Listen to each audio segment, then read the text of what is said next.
So, are we going to talk about this?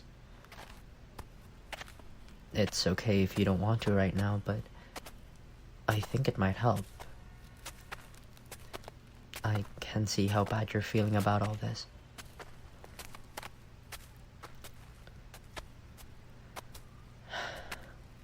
I'm just worried about you. At least talk to me about it. About anything. You haven't said a word ever since that. Come on, stop. Look at me, baby. I am not judging you. Saying something wrong can happen to anyone. God knows that I have hurt my fair share of people in my life. It happens. And all we can do about it is apologize to the person, which you did, and hope they forgive you for it. Oh, thank God. You're finally speaking again. I know that you did not do it on purpose. Just the fact that you did not speak a word for the last hour is kind of an indication that you're feeling bad. But I never saw anyone react that way to anything before. Can you tell me why you were so insistent on keeping silent?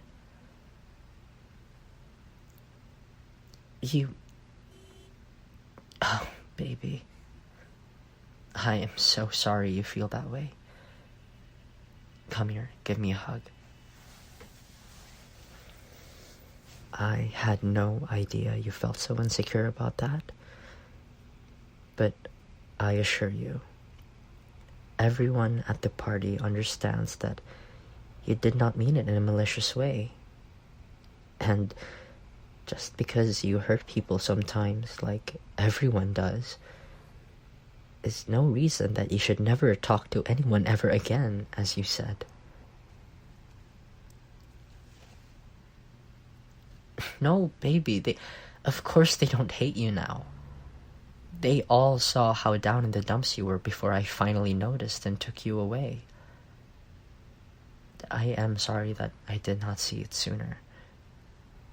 No, I did see it, but I just refused to admit that you were feeling terrible because I wanted to stay at the party for longer.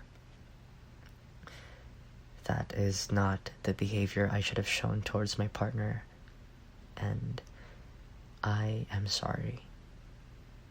Can you forgive me? See? Now you already said something that made someone feel better. It would be a shame if you kept silent forever and missed the opportunities to help others just because you're afraid of hurting them. I can vouch for the fact that you have had much more positive influences on people over the years than negative ones. So don't focus on the few occasions where you said the wrong thing.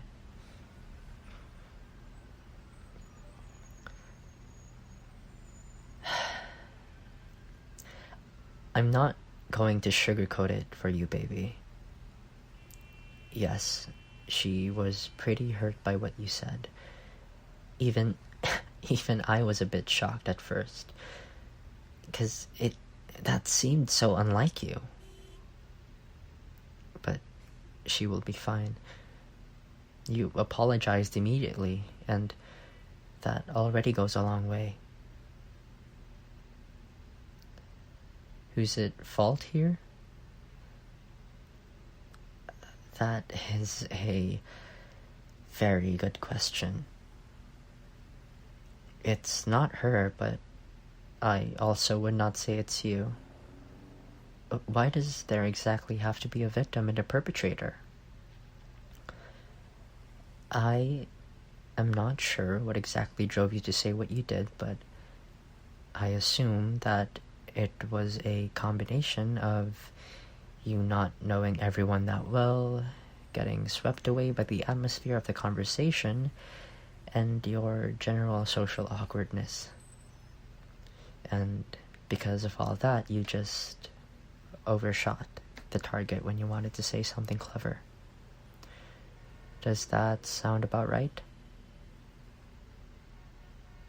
Believe me, I have seen enough of that to recognize some of the signs, especially with someone who I am as familiar with as you. People and social groups are very delicate, and only with years of practice can you safely navigate them, like a house of cards. And while you're practicing, it's inevitable to knock over a few cards sometimes. Yes, it is unfair, isn't it? Why is it so easy for some when it's so hard for you? I guess because you're worrying too much. Kids usually don't care. They're kids, so they talk a lot and learn a lot about it. But some of them, the quiet kids, are already aware of their surroundings and how they influence them. So they don't talk a lot, which means they don't learn a lot about it.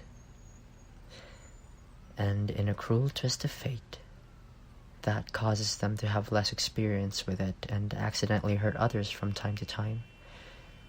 The one thing they tried to avoid in the first place. I know, baby. That's why I also don't think that it's really your fault. You tried to go out of your shell at a party that you didn't even want to attend, and only ended up going because I dragged you. You did your best to join in a conversation with people you barely knew, and then misjudged the position of a single card in the social structure and knocked it over. As far as I'm concerned, you're both victims. What about her? How like you to worry about others. Though, I guess that is at the core of why you're feeling bad, right? Like I said, she will be fine. She knows that you are sorry, so now her feelings have to catch up to that knowledge, and then she will forgive you.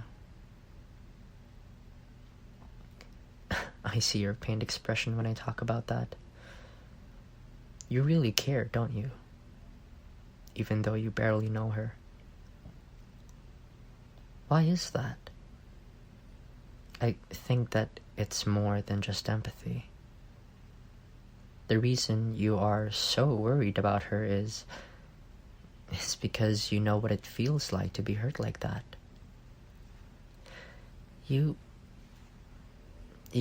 always avoid the topic when we talk about your school, so I usually don't dig deeper, but you were, right? Bullied, I mean. Baby, I must sound like a broken record at this point, but I am so sorry that happened to you. And I understand. You went through all those years filled with that pain, never able to catch a break. So, when you cause the same in others, all those memories come back. There really are no winners here. Only two people in pain. One hurt by a careless remark in a conversation, the other one tortured by their own mind. But neither of you are alone. You have me, and she has her partner. You're scared? What for? Of hurting me. I would like to say that I would never let that happen. That nothing you could say would ever hurt me, but I can't do that and still be honest. At some point, you might say something offensive to me, and at another, I might do the same to you. Being in a relationship is not about tiptoeing around each other, afraid to say the wrong thing, but about trust and forgiveness. The important thing is to keep an open mind and be ready to forgive each other. And I can promise to do that. No matter what you say to me, I will always do my best to understand you and to mend the cracks that appear in our relationship, together with you. Did that make you feel a bit better? At least enough to break your vow of silence? That's good. I am proud of you for every day you work on yourself and overcome your social awkwardness. And there for you for every day when you don't have the energy to. Now, how about we hurry up and get home? We've been standing on the side of the road for a few minutes now, and we still have so much to do tonight. Well, most of it is just an extended cuddle session to overwrite your bad memories of today with better ones.